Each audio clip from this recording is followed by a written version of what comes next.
This interview is for information only and should not be considered as investment advice or a recommendation to buy shares in the company featured. Welcome to this Stockbox interview.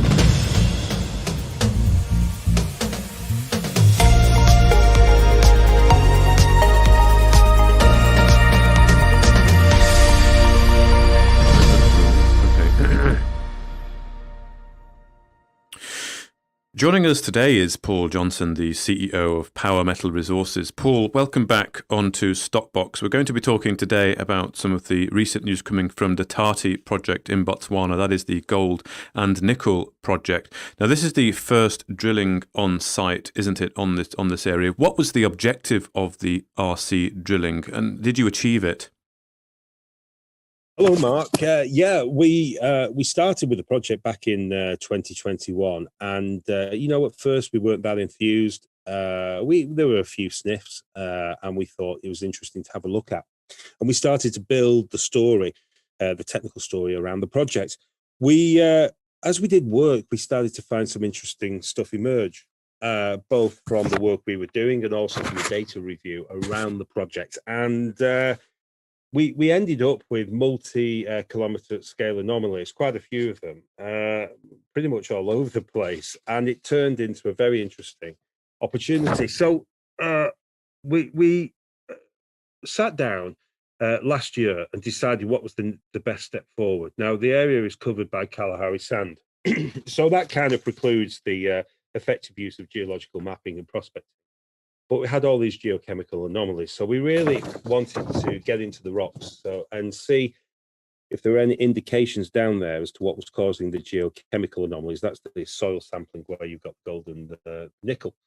And so we launched the program. And on 126 PL, prospecting license 126, we got exactly what we were looking for, which was that primary objective to confirm the geological formations.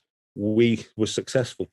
We got a big bonus because we weren't going out for, expecting to get any major kind of gold grade on 126, but we got that 3 meters of 5 grams a ton from 9 meters downhole, so very shallow, and that for us was a really good outcome. And we got some of the gold in there as well.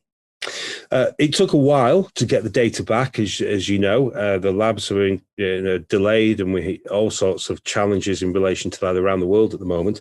We used that time quite well. We did lots of analysis of the area that we were looking at Tati.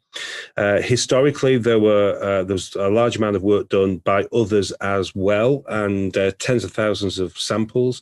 We had a look at that, and we identified this area adjacent to our PL 126 property that was previously pegged, but we actually put an application in because looking at that data and comparing it to what we'd found in 126, we thought there was a particularly attractive area. In fact, if you look at the gold focused work we've been doing on 126, we had quite a large area. We only tested with the reverse circulation drilling, a very small amount of it. And that was in an area that was about 10 parts per billion on the sampling that we undertook at surface. The area that we've recently put the application in over is actually much stronger. The anomaly is much stronger with over 100 ppb, so 10 times the strength.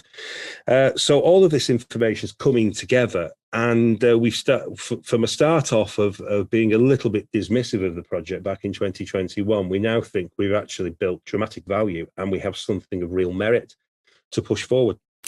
Okay, so you mentioned it took quite a while, I think 5.5 months. What did you say to shareholders who've waited this amount of time? We've spoken before about always waiting for the drill results, who perhaps feel this is actually not that exciting, maybe a little bit disappointed even. Yeah, it's a difficult one, but there's always excitement with drill programs. I think it comes from the fact that in most junior companies, they don't do many.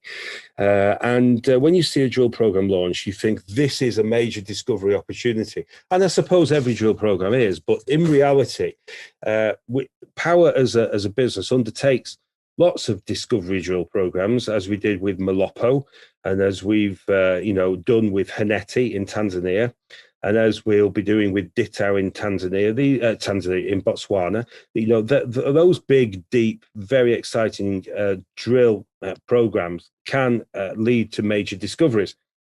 But in our case, in our business, unlike many others, we've used the reverse circulation drill program at Tati to increase our geological knowledge as part of our very early stage work on the property.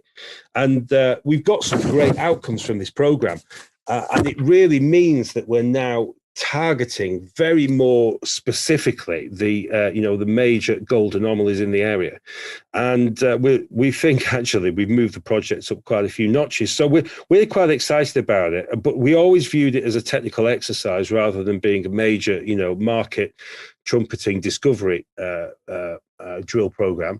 But the outcomes are exactly in line with where we wanted to be, and now we know exactly how to take this forward. We're working on that, and we will let the market know what the next step plans are for this. Obviously, this relies upon a grant of a license where we have the application in, and we're looking forward to that grant coming through, we hope, and we'll work with the authorities to secure that when we can. Okay, and how many holes were drilled in this campaign, this recent campaign? Yeah, it was 23 holes. It was a total of 1,092 meters of RC drilling. So what's that, around 40 to 15 meters a hole, something like that? Okay, and how many of them came back with grades? Yeah, 7 of the 23 holes came back with gold grade.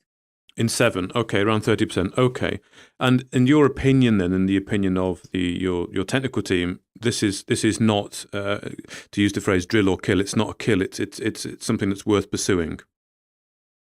Yeah, it's one of those early stage techniques which you don't see very often in the junior space, where you actually go, okay, we've got a number of choices. We can accelerate our knowledge by undertaking an RC drill process. It didn't cost us a lot of money.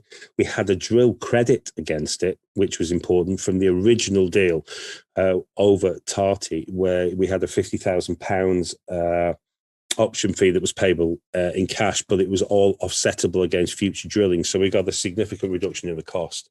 And we've now put ourselves in a position where we've gone from this. This is a not too interesting project back in 21 to developing multi-kilometer scale arsenic, gold, nickel targets, to a situation where we now have an increased area of footprint subject to the application being granted. We've got some pretty hot gold targets with some much stronger sampling conducted, so over 100 parts per billion compared to 10 where we drill tested. We've got a far greater knowledge of what we're looking at, and we can vector in far more efficiently.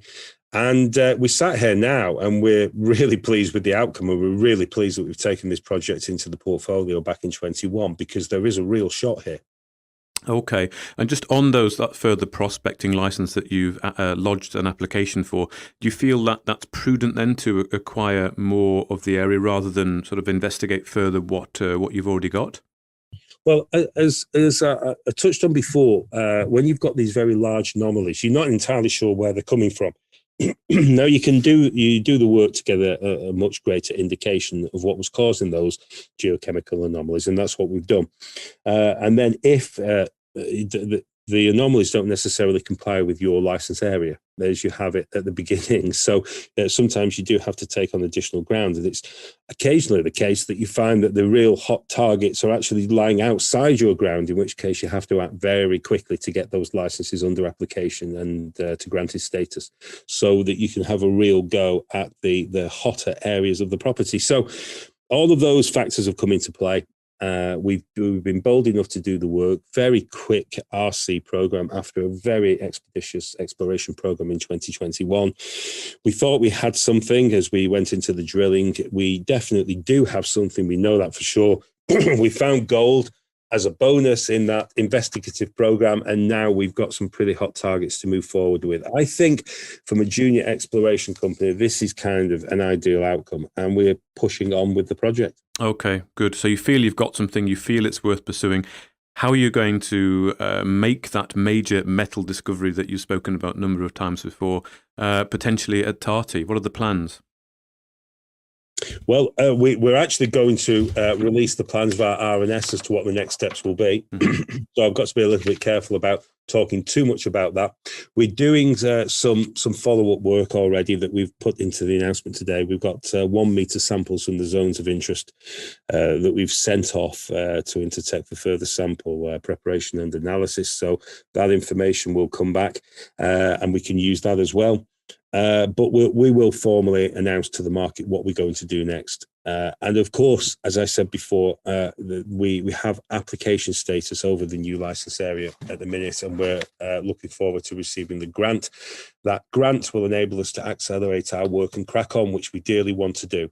It will be wonderful to make a significant gold discovery in this particular region, and Botswana, as I've said many times, is an exceptional place to do business, to do exploration work. It's a very supportive, positive environment with good security of tenure, and I think they welcome decent, diligent and focused exploration companies that are willing to spend money in country, which we certainly are. And any update you can share with us, Paul, on the corporate report that we've discussed before, that I believe is coming out fairly soon? Yeah, we're putting out our quarterly business operational update, as it's called. We're expecting to do that actually tomorrow, the 5th of April, the end of the tax year. And that will provide a breakdown of all the various elements within the business. We've got lots going on. Obviously, the market is awaiting the Haneti drill program update, particularly the assay results there. We have the drill program from Australia, where results are, of course, awaited by the market. That's the gold focused drill programs in the Victoria Goldfields, and various other updates across our business. There's a lot happening, so it's nice to be able to bring it all together into one report, even though it does make my hair go even grayer, Mark, having to go and type out all this information, but I think it's useful for the market to see what this big, diverse global business is up to.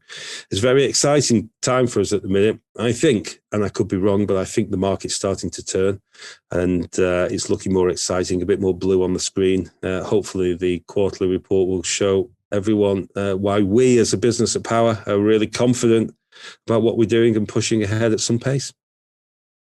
Okay. Well, Paul Johnson, the CEO of Power Metal Resources, thank you very much for your time. Thank you very much, Mark. If you enjoyed this interview, then give us a thumbs up, a like or a retweet. Subscribe to us on YouTube or follow us on Twitter, and hit that notification bell to be the first to know when we release new content. There's loads of great content on our website too, across all our programs at stopboxmedia.com. Thank you for watching.